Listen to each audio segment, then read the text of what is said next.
Welcome friends. DA মামলার সাথে যুক্ত যে চারটি সংগঠন, তাদের সাথে আমাদের রাজ্যের মাননীয় মুখ্যমন্ত্রীর যে মিটিং 30শে মে হবার কথা ছিল, সেটা পিছিয়ে 1 জুন হচ্ছে। আমি সে আলোচনায় যাচ্ছি এবং ফোনে বলা হয়েছিল, অতঃপর একদম বিজ্ঞপ্তি আকারে, নোটিশ আকারে মেল করা হয়েছে চারটি সংগঠনকে।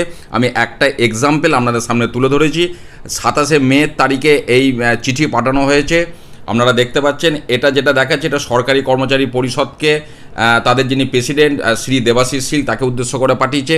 একই রকম সংগ্রামী যৌথ মঞ্চ, confederation of state government employees এবং ইউনিটি ফোরাম, চারটি সংগঠনকে একই চিঠি পাঠানো হয়েছে।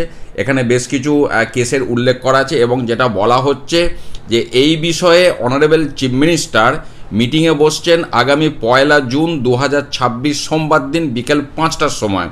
ভেন্যু হচ্ছে chief ministers conference room, 14 floor, Nabanna. তো এইখানেতে মিটিং হবে এবং বলা হয়েছে প্রত্যেকটি সংগঠনকে তাদের সংগঠনের 3 জন সদস্যকে তারা নিয়ে আসতে পারেন এবং এই মিটিং অ্যাটেন্ড করার জন্য।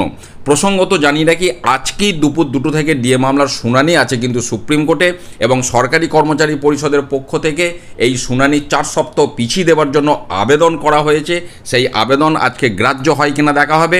এবং সেখানে বলা হয়েছিল 30শে মে রাজ্যের মুখ্যমন্ত্রী একটা মিটিংয়ে বসছেন, যদিও সেই 30শে মে তারিখটা এখন 1 জুন হবে, কিন্তু একটা মিটিংয়ে বসছে, এই খবরটা সত্য। ডেটটা পরিবর্তন হয়েছে, যেটা টেলিফোনে বলা হয়েছিল 30শে মে, সেটা চিঠিতে বলা হচ্ছে 1 জুন। এইটুকু একটা ডিফারেন্স রয়েছে। এবার সুপ্রিম কোর্ট আজকে শুনানিতে কি করে সেটা অবশ্যই একটা লক্ষ্য থাকবে। 4 সপ্তাহ ডেট আবার পিছিয়ে দেয় নাকি স্বাভাবিক শুনানি প্রক্রিয়া অগ্রসর করেন অনারেবল জাস্টিসরা, সেটা অবশ্যই লক্ষ্য থাকবে। পাশাপাশি রাজ্যের মাননীয় মুখ্যমন্ত্রীর সাথে মিটিংয়ের যে বিষয়টা, অফিসিয়ালি বিজ্ঞপ্তি বা নোটিশ বা মেল সামনে এসে গেছে। আমি সমস্ত তথ্যই আপনাদের সাথে শেয়ার করলাম। ভালো থাকুন, সুস্থ থাকুন, ধন্যবাদ।